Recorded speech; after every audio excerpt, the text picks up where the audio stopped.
France Inter.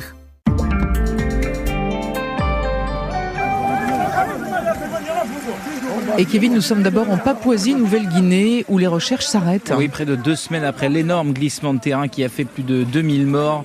Depuis, les habitants tentent à la main ou à l'aide de pelles et de pioches de déblayer pour retrouver les corps de leurs proches. Sauf que cette zone située dans la région d'Enga, en plein centre du pays, risque de connaître de nouveaux glissements de terrain. Les recherches ont donc été arrêtées. C'est un représentant de l'armée sur place qui l'a annoncé à l'agence France Presse. Il est trop dangereux de se rendre sur place à ce stade, dit-il, indiquant que le périmètre est désormais bouclé jusqu'à nouvel ordre. Une décision qui met donc fin aux espoirs de centaines d'habitants qui espéraient inhumer les membres de leur famille. Près de 8000 personnes au total sont touchées par cette catastrophe. Elles ont toutes été évacuées et dépendent désormais de l'aide humanitaire.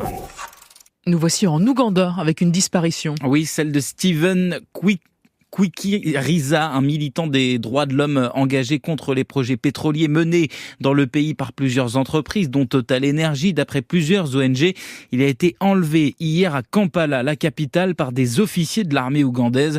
Tous ses numéros de téléphone connus sont actuellement éteints, affirme le collectif Stop ICOP, qui dit ne pas savoir ni où il est, ni dans quel état il se trouve. La rapporteuse spéciale des Nations Unies pour la situation des défenseurs des droits humains, Marie Lawlor, parle de nouvelles très préoccupantes et demande sa libération immédiate. ICOP, c'est le nom de ce projet, très contesté en raison de ses conséquences catastrophiques sur l'environnement et la biodiversité, et qui va priver plus de 100 000 habitants de leurs terres. Le gouvernement ougandais est régulièrement accusé par des ONG de faire taire les voix qui s'opposent au projet. La semaine dernière, déjà 7 Ougandais qui tentaient de remettre une pétition contre ICOP à l'ambassade de Chine ont été arrêtés. Et puis nous sommes au Japon, où la mairie de Tokyo lance une application. Ah oui, et ce n'est absolument pas pour savoir quoi visiter ni se repérer dans la capitale nippone, non.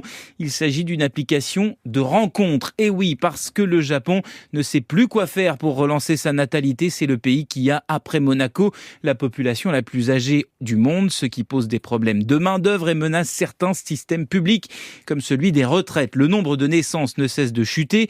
Le taux de mariage aussi, dans un pays où les naissances hors d'une union légale sont très rares, autour de 2% d'après l'OCDE. D'après la mairie de Tokyo, 2/3 des personnes souhaitant se marier ne sont pas sur les applications existantes type Tinder ou Bumble. Elles ne leur font pas vraiment confiance. Elles lancent donc la sienne.